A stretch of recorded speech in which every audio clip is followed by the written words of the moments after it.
I really think as the technology for AI scribes in particular that, I've been using in just the last couple weeks and seeing this beautiful note at the end, it's like this weight being taken off me, it's such a relief, and I feel like it's just the beginning. I think that that's going to help me spend more time with my patients. It's going to help my medical assistants to be able to do more as well instead of just sitting there scribing.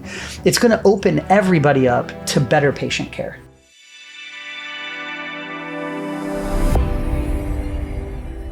Over 1 billion lifetime views, over 1 million followers on YouTube, 3 YouTube channels.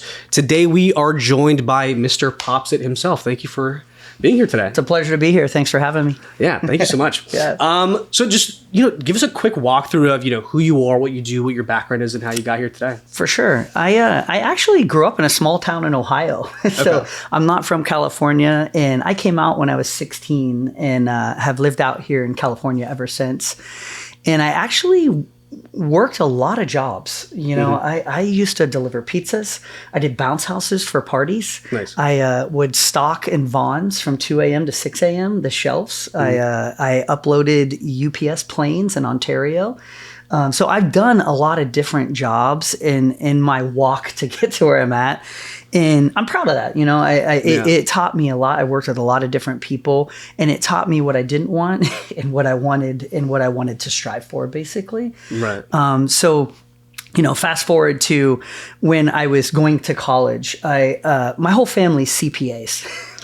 Literally, I think there's 8 or 9 CPAs. My dad, my brother, his brothers, my grandfather, they were all CPAs. So I kind of went that route in the beginning. And as I got to some of my core classes, I was like, this is not what I want to do. And, everybody is like, you're very positive. You should try marketing. And so I went into marketing and kind of changed to business administration with marketing, which is what my undergrad degree is. But when I was in my last 9 months, I think I had 2 semesters left and maybe just 3 or 4 courses. I did some on-site, jobs, and I was like, I don't think I want to do this either, Right. And I had 1 or 2 friends that were dermatology physician assistants, actually, and I had a roommate that was going to a school locally to be a PA, and he had just got in. So I shadowed my friend, and I was like, I remember the day so clear. We went to lunch, and I was like, it's just so light and nice in here. It's all clean. And afterwards, at the end of the day, I was like, I can't believe you get to do this for a living and make a good living doing it. It was just, you're helping people. And for me, it was very hands-on and visual, which is what I am. So it just clicked. And from that point on, I was like, this is what I'm going to do. Right. And as far as Derm, I have a friend in residency for Derm right now, and he said, dude, the hours are great. Great. And, people don't usually die, which is another good thing that can be stressful. I mean, they do, but it's not like the ER or but the hours are great, and there's usually not weekends, and there's not call most of the time. So it can be very nice. And so you started creating the content for your MrPopZit channel around the pandemic, right? Yeah. Okay. So what prompted you to even start? A couple things. And it was a unique culmination of everything. And it's funny, my wife, she looks back on this, she's like, I don't even remember you saying you wanted to do that. Right. And it's really, that's how it happened. It wasn't like a big idea that I was going to try in the beginning. I had 2 things that kind of panned out. And one was that people with abscesses and some pretty extravagant things that were of an acute nature, they needed help within 2 to 3 days. And they didn't want to go to the ER because everybody was sick and they didn't want to get sick. Oh, okay. So it started rerouting people to primary cares and to dermatology offices. Right. And I noticed this huge influx of that. I see a big abscess, once a week, maybe once every other week. During that time, it was almost every other day. It was just this big influx of kind of these acute things that were very visually, they were very red and swollen during that time. The other thing that happened, because I live close to another famous, pimple popper, is there was some overflow that couldn't get into their office. And I remember one of my very first videos was two sisters that came in and they were like, yeah, we have a cyst. We want to get it. She wants to get it removed. And I was like, yeah, sure. And they're like, but wait, the only stipulation is that we can record it. And I was like, that you really? And I was like, oh. So they wanted to record it? They wanted to record it. And that I was like, okay, well, I can't have you like over my shoulder in my sterile field while I'm working, but I can have my MA, I can record it and I could upload it so you could see it. And they're like, that suffices. Let's do that. Okay. They were okay with that. That was one of my first videos. And I'll never forget, I posted it, I think on like a Thursday night. I went to the gym on Friday morning and I just saw it go 10,000, 50,000, 80. I mean, one of my first videos was like at 100,000 in one day. Mm-hmm. And I was like, that's unheard of, that it was like very strange how quickly it went up. And then it was like, okay, there's something here. What is it? Education? Is it just people that just like to see, gross stuff? And it's really kind of changed as I've done it over time in listening to the comments. I found that people use it as ASMR in sleeping. And I have so many people with high levels of anxiety and depression that are on my comment section saying, just watching my videos is one of the only things that puts them to sleep. And interesting. I thought about that and I'm like, why would that be? And I think one of the reasons is I'm talking kind of quiet. The mic is right here. Mm-hmm. And so I'm doing procedures and I'm trying to explain. So there's this very calm level voice. Yeah. And if you like to see things be fixed, so there's something in that too. So you're seeing things being cleared and people being helped. I think it's just a 1-2 whammy, a double that people really attach to the point that I get dozens a day that, why didn't you do a video today? I can't sleep tonight. It's just a constant stream of that. And it's strange how it kind of evolves into other things, but it also, you learn a lot, Definitely. I think that also means you have a future in audiobook. Somebody told me that. I've had 2 comments in the last month. They're like, you got to do an audiobook, and I was like, I don't know. I think my voice is a little pitchy, but yeah, that's okay. Yeah, and that's definitely something I appreciate. I'm more of a power washing video kind of guy in the same ASMR type of realm. Yeah, so you know what I'm saying. I also wanted to really show what physician assistants are capable of in a lot of the master's level, mid-level providers. Because there's a lot of misinformation out there or misunderstanding. I think. Set the record straight. Yeah. I mean, well, in different states do have different laws. In the state of California, we can do what we're trained in by an MD, and that involves surgery. It doesn't involve Mohs surgery. That is a kind of a protected, very special subset where they're basically a dermatopathologist or reading slides and doing the surgery. Physician assistants are not supposed to or allowed to do that, but small excisions, cyst removals, small basal cell and squamous cell removals, high level autoimmune conditions treating, if you have, and this is one thing I say a lot on my channel, if you want to be a physician assistant, make sure you find an MD or a DO, a doctor that wants to train. It's very easy to get pigeonholed into just warts and eczema. And acne, and that's all you're going to do. And that could get boring, I mean, it can.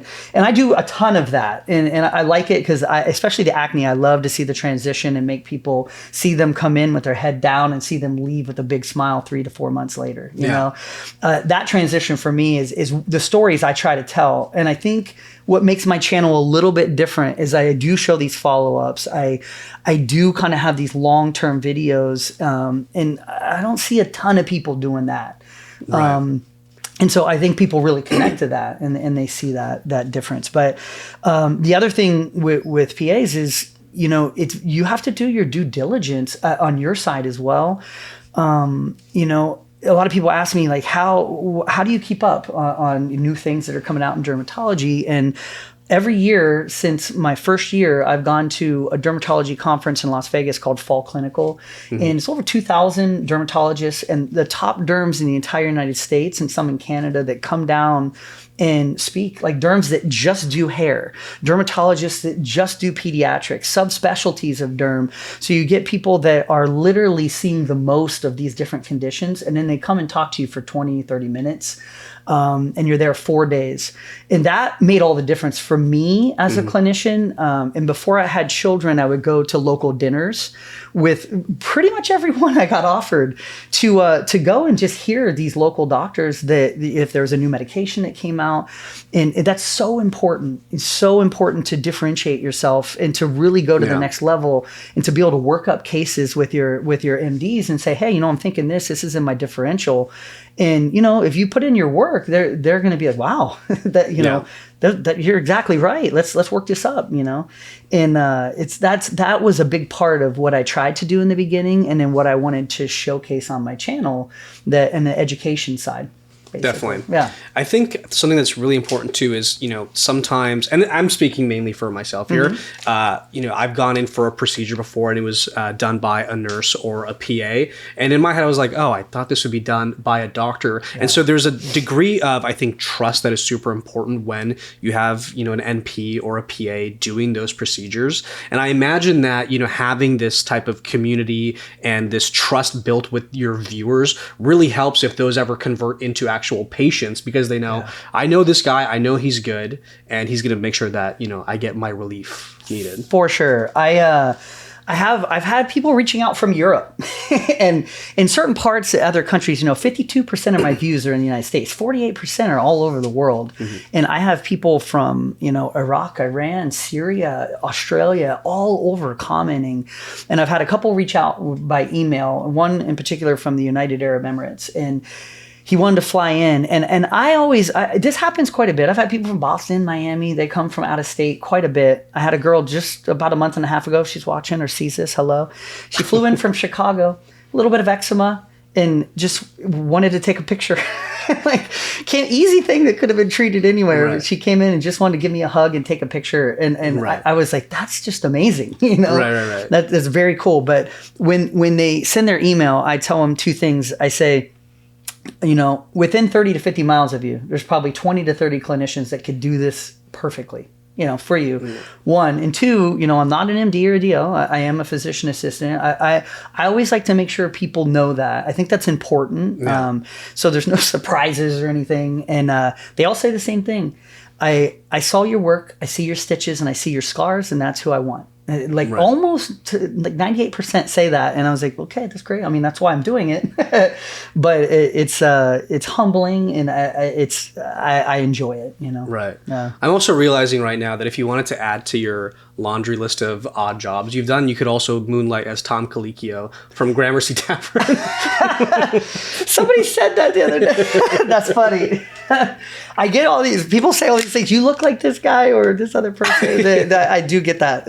With the hair here and the glasses that I wear. There's a couple people. Yeah. So one thing I'm really curious about is it's one thing to kind of view, be a viewer of your channel. It's another thing to, be a patient of yours. How do you think from the patient's point of view, they feel the difference between your practice versus any other one that they could go to? Yeah. Another underlying thing and that I see on my channel is the word compassion. And people are just like, man, if we could clone you. And it's weird as a provider because you're kind of on an island. You're just in the room. It's a very personal relationship. You're not seeing how other clinicians, you're not in the room with a lot of others once you kind of get established and you're at your own office. In the beginning you are, and you have some good people, that you learn from. But once you get going, that ship is sailing, and it's very personal and small.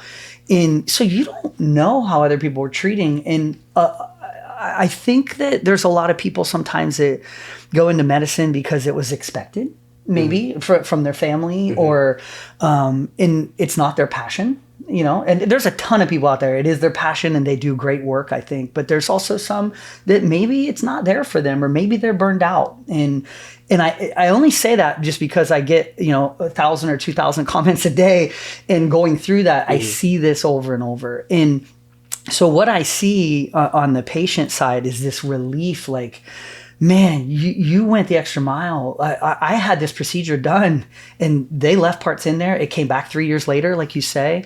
And I saw you literally, you took an extra 15 minutes to make sure it was clear, or you recut your stitch and redid it because it just wasn't lined up perfect. Right. And that, that's just a little obsessive compulsiveness of me. But, right. but, there's people out there that don't do that and maybe don't take pride in their suturing as much as maybe, I guess that I do. And people see that and it matters to them. It matters a lot. And I always look at it, I just opened my own office a year ago. Mm-hmm. And my main thing is from the front desk, smile when you answer the phone, smiling and positivity. And, when things go bad or somebody had to wait too long, we're here to help. And we turn this around with kill them with kindness. and that's important to me because it's easy when you're busy and you're maybe behind to get snippy. But if you love what you do, you're going in, you're like, hey, I'm here to help. What are we here for? And they just want to see that you care and that they're heard and then they're ready, to be helped. So it's kind of from the patient standpoint, and it's come across, I guess, in my videos that they think that I'm very compassionate and caring and like what I do. I think that's hard to fake in 600 videos. Yeah. Does that make sense? Yeah. Like if you did 5, I think you could fake that. Yeah. But when you're doing half-hour procedures and you're talking with patients and over, it comes across. And it's true. I do really care. Yeah. So something I'm curious about there is how you balance, giving that extra care, that TLC, making sure you're doing the best you can with, I imagine, the incredible volume of patients you see every day. Yeah, it sucks the energy out of you. It's tough. I'm not saying it's easy. Yeah. And it's funny, my medical assistants, they just know me because they've been with me for years. Mm-hmm. And a lot of them came with me when I opened my new office. And they know when somebody's in there, like, oh, here goes Greg. He's going to start telling his stories. He's going to, this patient I can tell needs extra help. And they're like, I know we're going to be behind. they have these things they say, and it almost makes me laugh. But they try to remind me, hey, this we're already 20 minutes behind, and I know this patient has a lot of problems here.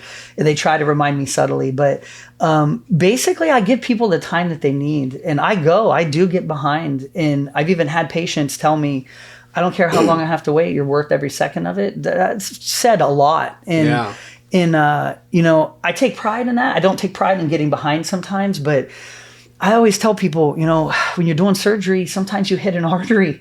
And it takes 15 minutes to stop, and you can't do it with cautery, and you got to tie it off. Mm-hmm. I can't say, well, your 9 minutes are up. I got to go to the next room. Yeah, they'll just put pressure on it. It's an artery. You need to deal with it. I'm named Mr. Pop, not Patch. Yes, exactly. And so that happens. It happens all the time when you're doing procedures. And I don't just, I do lots of procedures. And I only record like 10 to 20% of what I do. I actually do quite a few procedures every day. And so those things happen, and there's unexpected add-ons and emergencies that I try to take in as well. So it's never perfect, but that's where I think that kindness, compassion, and positivity matters most, because when the train's going off the tracks a little bit, it's very easy for kind of to be petulant or angry or, to respond negatively to somebody who's being negative to you. Yeah. And when you can kind of say, hey, I understand, I'm sorry that happened, and let's get you taken care of, to turn that around is so important. And I've gotten good at it, practicing how people react to when they're angry and being able to turn around. One of the first companies I worked for, they used to call me the person who puts out the fires. So every time they had a new office and things were kind of clunky and not real quick, I opened up like 7 of their new offices when it was starting. Oh, wow. Yeah. And they would send me, and I was the main provider. And then they would be like, okay, 3 months, we're good. We'll bring in other providers and go to the next one. And that was before I had kids. It was like 2010 to 2015. Right. And but that's kind of how they utilize me, and I think if you can make that a practice in your practice, to kind of stay positive and just remember, there's an end of the road today. There's 30, 40 patients, however, you're going to get there and everybody's going to be taken care of, and trying to surround yourself with good, positive people to keep that train going, basically. Does that make sense? Yeah. And I think something that's interesting there, when you're talking about folks who can sometimes be petulant. I remember I was speaking to this one provider and he was kind of in a bit of a huff, and he kind of stopped himself and he said, listen, I'm sorry. I'm not usually like this. I'm just so burnt out and like sick of this all. And he's talking about like the healthcare system and all that kind of stuff. And, people, I think, when they're suffering a lot of kind of burnout and exhaustion from things like, being behind on your notes, being behind on your encounters, or maybe being annoyed that you didn't provide the best care that you could, it probably detracts from that bedside manner a bit. For sure. And they're so human. They're human. Yeah. yeah, exactly. And so I'm kind of curious about how you've made sure to try and, take care of those operational things so that you can be the kind of brightest and most, positive you can. Absolutely. Sleep, exercise is kind of like, I got some new puppies recently. And they're like, exercise, and feed obedience and love, and exercise is important to kind of get out what can build up. And there's been times in my career, I've been doing this 16 years, that burnout was coming in. I could feel it. Things I like to do, like fishing and things I did on my free time, were not hitting as hard. I wasn't enjoying it as much. And I started reading, I'm like, that's the beginning of burnout, when some of your passions and you're so tired. And then, I had kids, and then I started the YouTube channel. It's not like I made choices that were going towards trying to clear my palate. Yeah. However, that's life, and life sometimes gets in the way, and it comes up, and you have to adjust, and your ability to adjust is important. I was telling somebody just the other day, they're like, you're the curator of this YouTube channel that puts up a video every 3 to 8 days for 5 years. And you're the editor and you're posting it. And you edit your own videos? I edit everything. Okay. Yeah. Because of the demonetization of medical videos, if I hired an editor, I'd have a YouTube channel that I paid for and I was in the negative, basically. Right. So when I wake up in the morning, every day, I'm either exercising, charting, or editing. And it's become such a habit. I think that it's kind of like, I don't even realize maybe that's too much, maybe. Yeah, you don't sound like you have any free time. I really don't, but I don't have a lot of free time, but I cherish the free time I have. Yeah. And it's kind of like when you have 2 things to do in a day, maybe you'll put off stuff. When you've got 12, you're like, okay, I got to start now or I'm not going to get it done. And it makes you more productive. And so I can put the time in for my kids to play some basketball. You literally have to make that time. But the light at the end of the tunnel is AI in a lot of ways to me. And not only from scribing and just the chart side, which is huge and the biggest, I'll be honest with you. When you're seeing 30, 40, 45 plus patients some days with a couple surgeries, there's not much time to chart during the day. Yeah. I would usually chart at lunch, and then I would take half the charts home and then get up with a coffee in the morning and try to get them done. But as my YouTube channel grew, and as I was just seeing higher numbers of patients, the drug reps will call on you a lot. And every lunch they want to talk to you. And so then that charting's gone. And so you have to really try to carve out time during the day. And a lot of times it's not there. And I've realized that in the last year more than anything, and opening my own practice and having 5 different emails I have to check and just curating all of that as well and working with my manager. It's made it even harder, and it's made the need for me to reach out and look at what is the answer, what can I do, and I really think as the technology for AI scribes in particular, that I've been using in just the last couple of weeks and seeing this beautiful note at the end. Yeah. It's like this weight being taken off me. It's such a relief, and I feel like it's just the beginning. I think that that's going to help me spend more time with my patients. It's going to help my medical assistants to be able to do more as well instead of just sitting there scribing. It's going to open everybody up to better patient care. I honestly think that that's the big outcome, in more face time and what, you can just more time, basically on all levels. Yeah. So that's good to hear. And that makes a lot of sense. And I honestly, I feel like just all the stuff I was doing, I'm so busy. And to have a little bit just starting to peel off right now, it's like it's like this sigh of relief, Right. And I just think it's going to get better, It's going to get faster, get better. And I'll maybe have an 8th day of the week and have to start a new business or no. No, I'm kidding. But on that note, I mean, you mentioned you have plans to expand your current practice, right? Yeah. Okay. Tell me about that. What does that look like? Yeah. The area that I'm in is the Inland Empire. I think there's 4.6 million lives in that area, and it's San Bernardino County and Riverside County.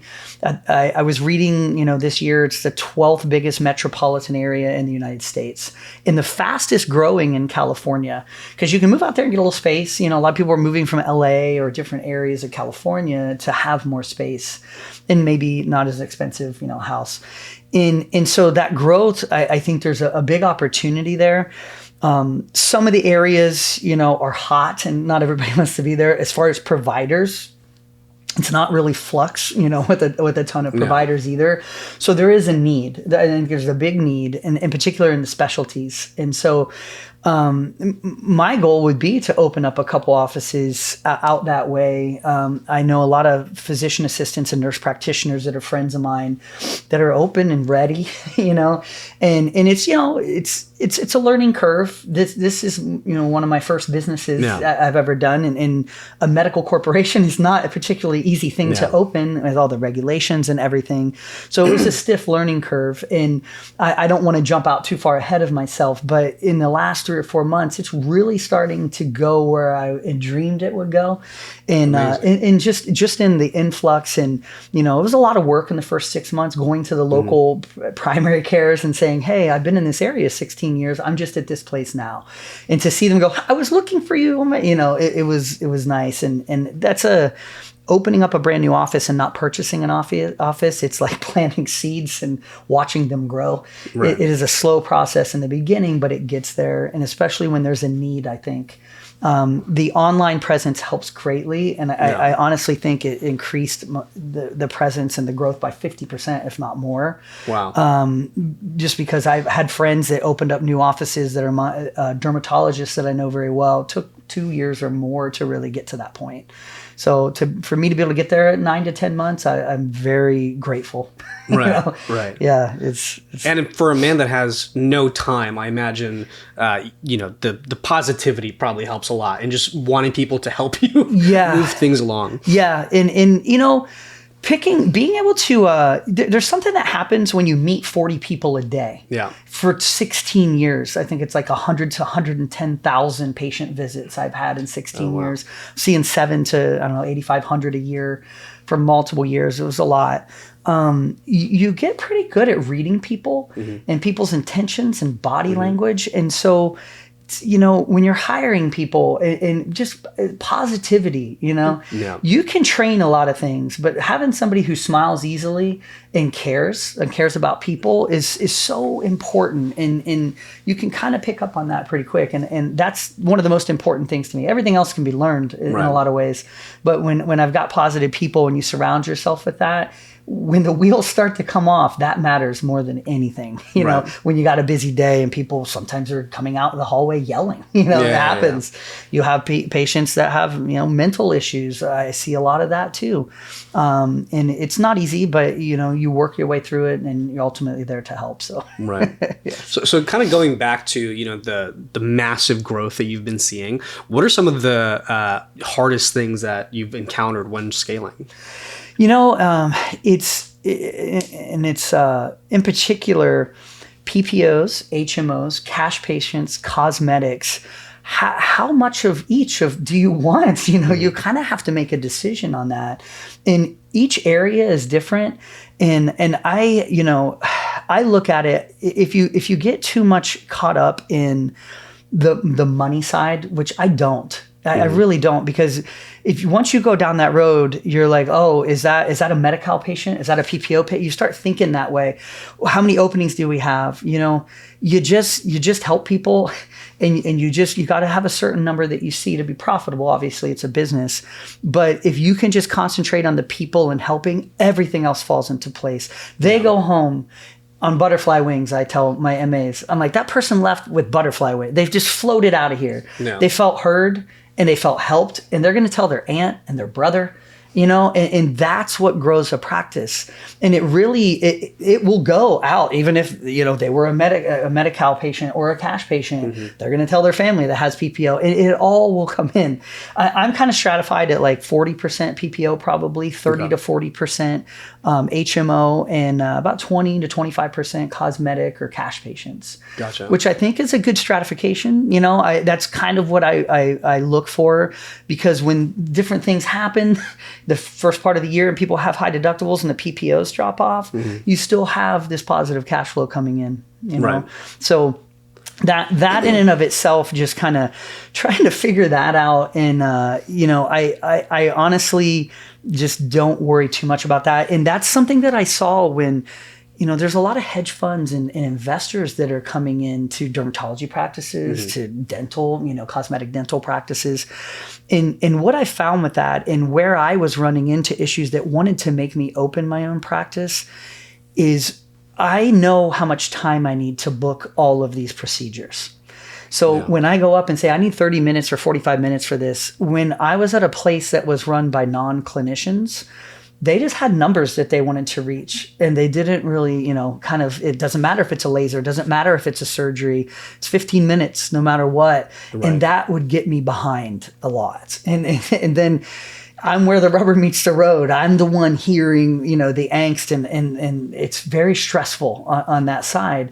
So to be able to have more control of that, and be able to just kind of weave through that plinko board of lefts and rights that you need to make a good solid day that flows, that I'm in kind of control of that now. And that means everything from my mental health. Right. So, and it's not everybody can do that, I know, but when you can at least know how much time you need and know your worth. The other thing on the other side of that is with mid-levels, nurse practitioners and PAs, I always tell them, know what your worth is, know what you can do, what your procedures bring in for a company. Because when you're in contract negotiations, the biggest way to find out a year or two in that, wow, that's what I'm getting paid and that's what they're making, it will put a sour taste in your mouth. And you go in every day with a chip on your shoulder, So knowing that when you go in and educating yourself in that, which I find that there's a lot of newer, in particular physician assistants that I've met that don't put any time into that. They really don't know. And it's important. And you can figure it out. You can go on and see what, CMS and what Medicare pays for certain procedures, and then do averages and figure that out. And that's important. Now that I'm thinking about it, given that you're, recording it and then you're editing the video, you're kind of watching back game tape. Yeah. And so I imagine that does kind of keep you on top of, your game pretty much. Yeah, no, it does. Seeing how like a certain suture healed in a certain area, definitely with over 600 videos, it has shaped like maybe some of my choices, not only the comment section and what they're saying, but definitely me watching back and seeing it. And even with editing and seeing like kind of like transferring 4K to 1080 and like a staccato that can happen. There's different things that can happen that make frame rates shake and stuff I would have never known, you know? So there's just a huge learning curve. But once you get into a rhythm, and the nice thing about my videos is like lighting, I just have a headlamp and it's very, kind of micro coming in this one little area. I don't have to worry about wind and, so that is a benefit too. They're fairly easy videos to make and fairly easy to edit.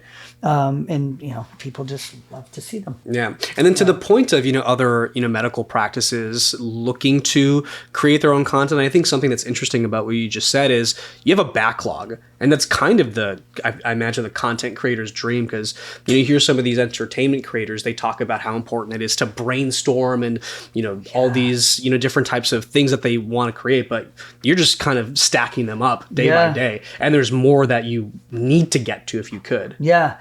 And that's one of the other reasons that I edit on an iPhone. I can do it waiting in line at Starbucks. You know what I mean? I can literally edit like in a lot of different places. Like I don't have to have my computer there. And it's the content. I always say if it's not broken, you don't have to fix it, but you can add and expand and do it better. You know, and getting better lighting, and I've upped my phone since 2010. They're better cameras. The 13, 14, 15, they got better as well. So making those little changes, but I going forward, like somebody asked me like, well, what do you want to do as MrPopZit? Just have a dermatology office. I always had like this idea of something called MrPopZit Helps. And it would be like in any given city, we could go in and find local people, at like a homeless shelter or some place where people aren't getting medical care, and find somebody that, a sandwich shop that comes in and you get a free lunch, you get a skin check. Maybe people who do haircuts, they all come in, and it would be like it's a day of help basically. And to find a way to be able to have, students maybe that need volunteer hours and things like that are trying to get into medical schools, to be able to come and help and volunteer and kind of tie that all together on an app where you could be like, hey, this we're in Atlanta, next month, and people can look into that and go and just volunteer and help.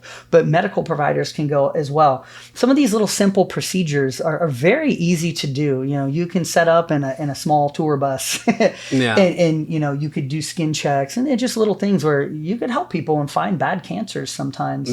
I mean, it's a little difficult to put those things together sometimes, but somebody said, if you had a normal channel that wasn't demonetized, what would you do? That would be a way I would go. And then kind of see the city like that. That's kind of, I don't know, I had that idea to go out and just kind of do some volunteer work and help more. And there'd be great videos made and great stories told, and these, kind of these shows where they show where people transition and make a big difference. No, I think that's lovely. And I think that's what's very powerful about, one, being a provider, and two, having the community that you fostered, because, you clearly want to do more of it. You want to be adding more value to the folks that you know and who you don't know. Kind of going back to, just like healthcare as a system, if you were to kind of look forward 20, 25 years in the future, like what are some bold predictions you have for where it's going? I think for the next 25 to 30 years, we're understaffed. I don't think that there's enough medical providers, really, truly. And, I think a lot of people have said that. And I also think with inflation and costs going up, reimbursements haven't changed a whole lot. And so, when you talk with other providers, it's like, man, they feel this squeeze. And I do think that mid-levels are a big part of the answer.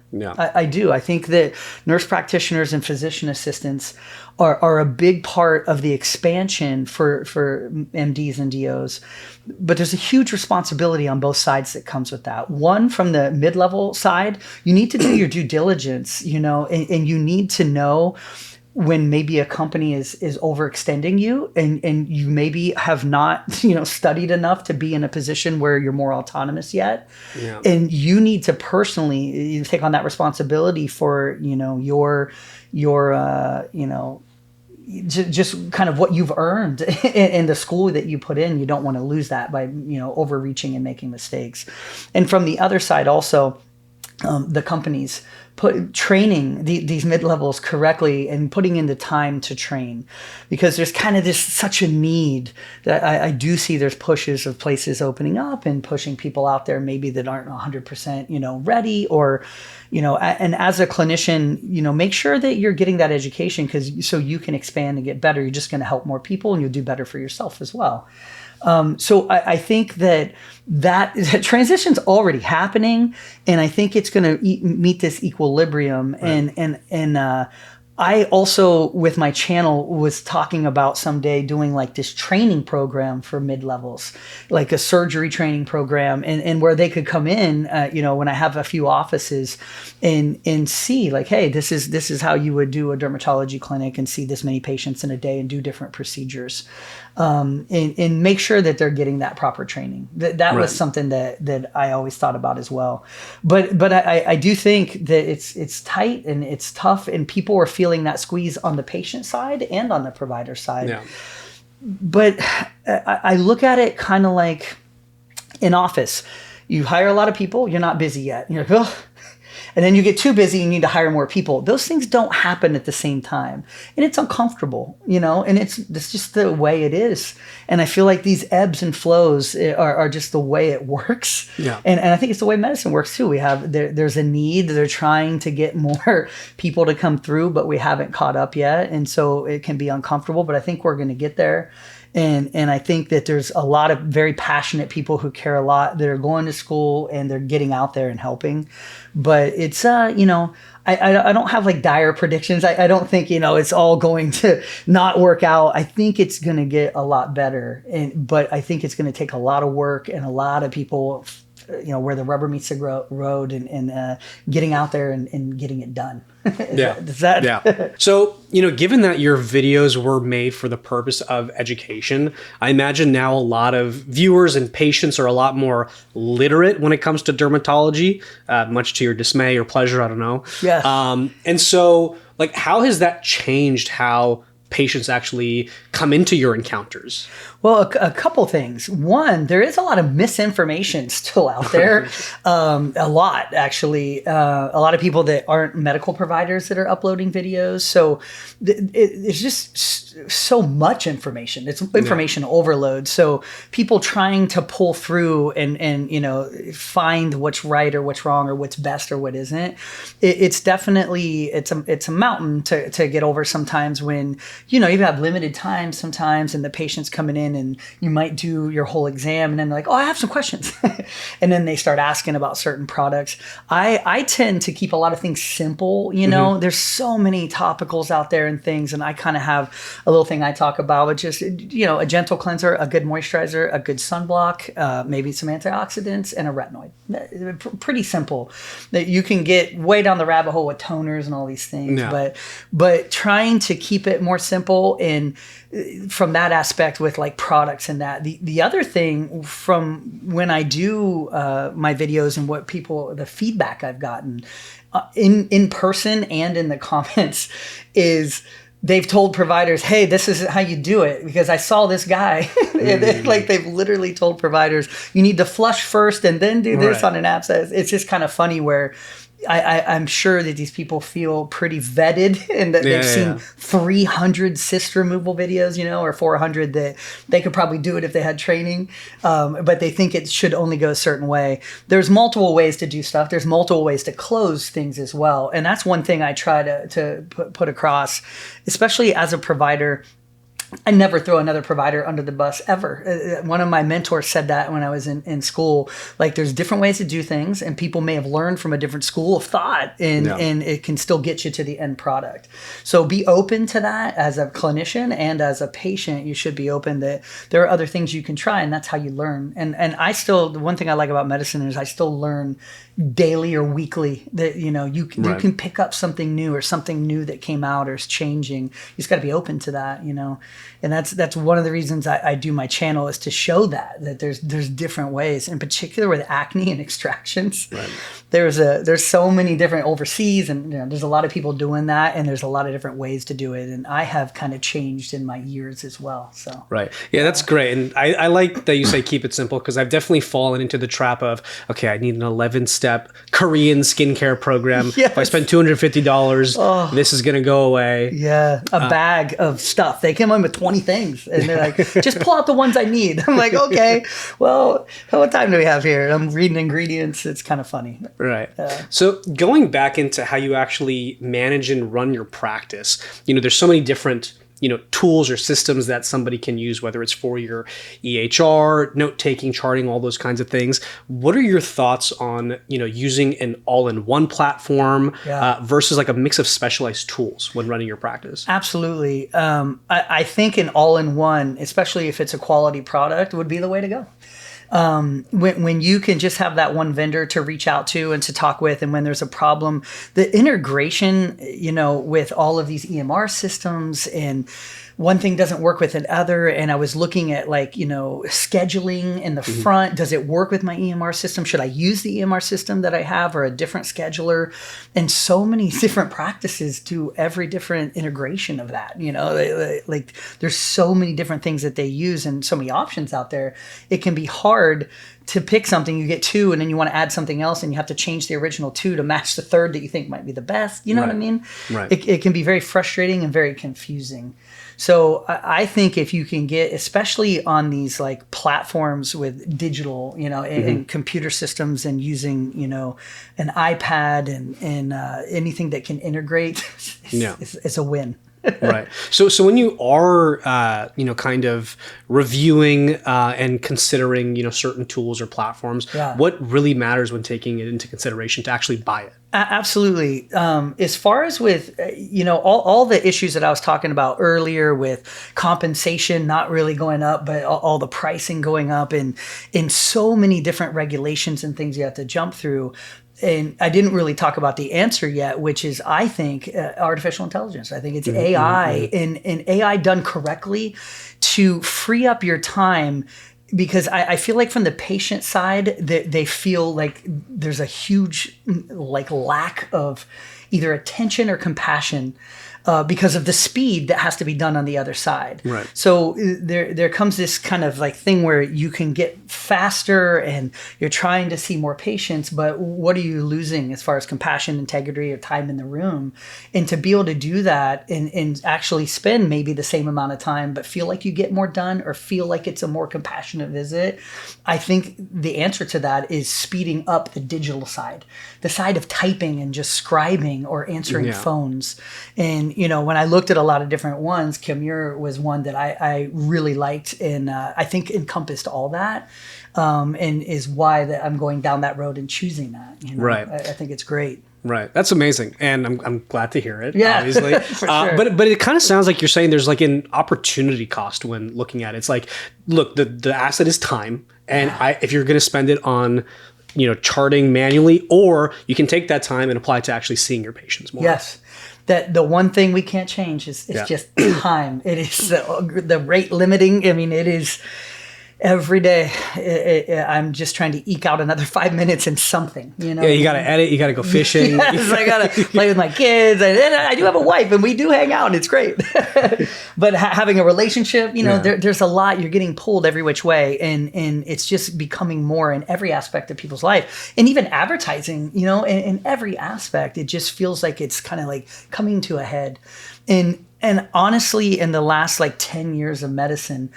I've known it 16 years, but in particular in the last 10, it feels like this fever pitch is building and there's been nothing that has deflated it. There's been nothing I feel like that's really taken it down a notch. It's just everything's taking it up a notch. And I feel like these new AI, everything that's coming out from, answering phones in the front or scribing, and then the integration of that, it's not even just that. It's when you have AI and you can have it scribe, but then if it could also do billing and put it into, your note that you send out to billing, your super bill and all that integrated, that I think is the answer. And I know that's not easy and it doesn't come quick, but when that is solidified and done well and done right, you're talking about, and I don't say this lightly, like a 70 to 85% increase in my time daily. If I'm seeing 30 or 40 patients, I may be charting 1 to 2 hours a day. Right. If you're talking 2 to 3 minutes a chart, if you can cut that chart time down of where you're evaluating and then the scribe time, you're saving hours a day. And that's not just a little pushback on that fever pitch I was talking about. That's a game changer, Yeah. That's really just kind of taking all those problems and bringing them down a big notch. Right. And I imagine you get to, you're reinvesting that time in your patients, but also, when you were talking about, kind of shadowing your friends and what got you interested in Derm PA, I imagine it wasn't the charting. And that's exactly right. Yeah, it was not. It was that interaction and seeing patients and seeing their walk from having having a problem and getting better. That's fun, Yeah. It's great. And sometimes it doesn't happen in 1 or 2 visits, but it usually gets there most of the time. And when you can be more interactive with them and you're listening more and you have more time, I think you can get them there quicker. Yeah, yeah, totally. For sure. So you alluded to it a couple minutes ago, but regulation, that obviously impedes a lot of like what we're able to do in healthcare. So like if you could change one regulation like right now to improve patient care, what would you do? I would probably say, it's funny, where I'm at is pretty unique in the fact that when I talk to other providers in other states, they might be 95% PPO driven or all HMO or state run, like a Medi-Cal like we have in California. Or mostly cash, they have like these kind of big chunks that are all one. And where I'm at has all of that. It's very diverse culturally, but it's also diverse from an insurance perspective. And even in that setting, there's a lot of providers that don't want that. They'll just do PPO only, or they kind of stratify that the HMO is less than 10%. And because it's, as a clinician, when you're going room to room and it's a busy day and you're like, can I do this in here? Do I have codes? So my big thing that I would like to change on some of the HMOs is coming with a consult code and some procedure codes. A lot of times I'm only getting a consult code and I have to see what it is. I have to write what I want to do, and then I have to send back to the HMO for approval. And then they have to come back for a second visit to get the procedure done. Even on skin cancers, it can take 2 weeks. And I would love to see that, like just some biopsy codes or simple procedure codes. It doesn't have to be the whole gamut, but in particular, one biopsy code. Some are starting to do it, and some, when we ask, will start to do it. But there's a lot that don't, and it ends up being more time spent. It's 2 visits for something that could be 1. And I feel like they're trying to kind of limit, costs maybe in doing that. But I think it's actually costing more time and more visits and for the patient and for the clinician. So just kind of having, and I know there's states that they probably don't even have to deal with that. But that is something I've dealt with for all 16 years being in California, for asking for approvals for simple things. And that would be a big change that would save a ton of time for the patient and for me. Right. Did you ever think that, at this stage of life that procedure codes would be on your Christmas wish list? No, it did not. That's a good way to put it. Yeah, it should not be. The other thing, as when I became a business owner, modifiers and just the high level billing that now I need to do. There was other billers at my other company. I would just kind of put the codes, and I think they put them on there. Yeah. But now I'm doing all my modifiers, and it's a lot more involved. And that was kind of enlightening too, in opening my own business, just seeing the other side of it.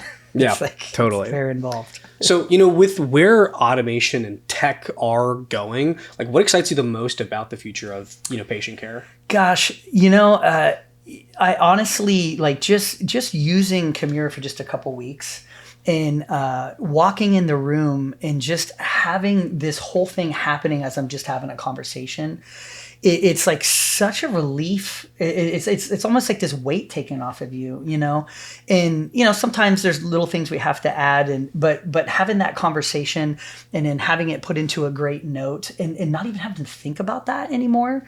You really are more engaged with the patient. You just are. And I feel like I'm a pretty engaged person with my patients, but I've seen this in the last couple of weeks. I've just seen this added bit it feels different and it feels good. It's a great feeling. Well, we love to hear that. Yeah, no. So just to kind of round it out, then, going back to some of the content that you've shot, is there like a Mount Rushmore of like legendary pops that you have in mind?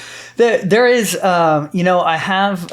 You can go if you go to the channel, you can see like the top 5 of 30 million, 28 million views, like lots of views. There's a particular one that I had that was it was a pilometricoma, which is a calcified cyst, and it was on the eyebrow of this woman in her late 70s who I think was Ukrainian. She was really tough and really nice and had this accent. And we had this great conversation, and she was so strong. And her parents or her kids, brought her in and was like, she never complains of pain. and she can't sleep with this. And I was like, oh, and I could just tell she'd had a life that wasn't the easiest. Right. I could see she worked hard. I could see it in her hands. And I literally just kind of brushed an eyebrow back, and she was like, ow, that is so painful. And she hadn't slept in days. And that was one of the first videos, I think, where I said, you're going to sleep better tonight, which is one of the little catchphrases that I kind of coined. Right. But, when I cut it open, it just little pebbles fell out that looked like white nerds, basically, the candy. And it just kept coming, and it kept coming. And even people who really don't like pop videos, in particular my wife, I found that people were either really interested or could care less or are grossed out and can't watch them. And it's not much in between. Yeah. But this one video, my wife was like, this is one of the most interesting videos I've seen. And like, I could watch this over and over. It's not really bloody or anything. It's just interesting that there's these pebbles in somebody's eyebrow. And it was thin the skin out, and then I did this closure and it healed great. But that was one that people talk about a lot. And then obviously these giant cysts and abscesses, which I have a ton of on my channel. But what I found, when I upload those, for a while, I get 300,000 to 1.6 million views a day. Yeah, no big. No big. It's funny. It's become such a constant. When I say that around other people, they're like, "Oh, sorry for you," but it's like been like that for almost 2 years now. Yeah. But what I have found on like these big extravagant videos like that, they'll get this push in the beginning, but the videos that really sustain views for a long time are the videos where I talked with the patient, told more of a story, and showed their follow-up and their scar and how they healed. Right. And I look at that as like people really wanting this connection, with somebody who has something that they have. Right. And I think that's one of the reasons why the channel has done well, because I think I've done a good job of telling that story more than just one video. And really even going to MrPopZit live and doing a follow-up and talking about it more. I don't see many other people doing that in the space. I'm sure they're out there. I haven't seen many or heard of many that kind of go that extra third, fourth, and fifth video sometimes. Right. So I think that makes a difference. So, GQ has that, top things people can't live without. What is MrPopZit's top derm products that he can't live without? Top derm product, gosh, it's changed over the years now that I've gotten a little older. Hydration and sunblock. So getting a great moisturizer. But some of the newer sunblocks that have come out, I actually have sensitivities to avobenzone, octocrylene. I get allergic reactions to multiple sunblocks that are on the market, which is kind of funny. But I can do zinc oxide. And there are some product lines out there that are making micronized zinc oxide tinted with great coenzyme Q10 and antioxidants, and they're like a matte finish that absorbs completely, not shiny, not oily. Girls don't mind that so much, I found in clinical practice. Guys do not want to feel greasy and oily, no matter how great the product is. If they feel like that, they don't use it. So it's really different, especially in young teenagers that have acne. They're the same. You got to make it simple kind of sometimes for the guys, because they don't want 4 or 5 products. The girls have good routines with makeups a lot of times, and so they're kind of better at listening and staying with what you give them. But I know there's exceptions to every rule, but just as a whole, and for me, it's a great sunblock and a good moisturizer. This is what I use, because I honestly, avoiding smoking and avoiding the sun is the best way not to age. Right. Those are 2 things I tell people. They're like, can I do 1 or 2 things? That's the 2 things I tell them. Amazing. Well, Greg, Mr.Popzit, is there anything you want to plug? No, I have my, I just started a product line, Skin Medicinals. It's a line that's been out there, but they partner with dermatology offices. And they really tried to give a great product for prices that aren't quite as high as some of the higher end lines out there, but still a quality product. Skin Medicinals is one thing that I just started. It's been 6 to 8 months, I think.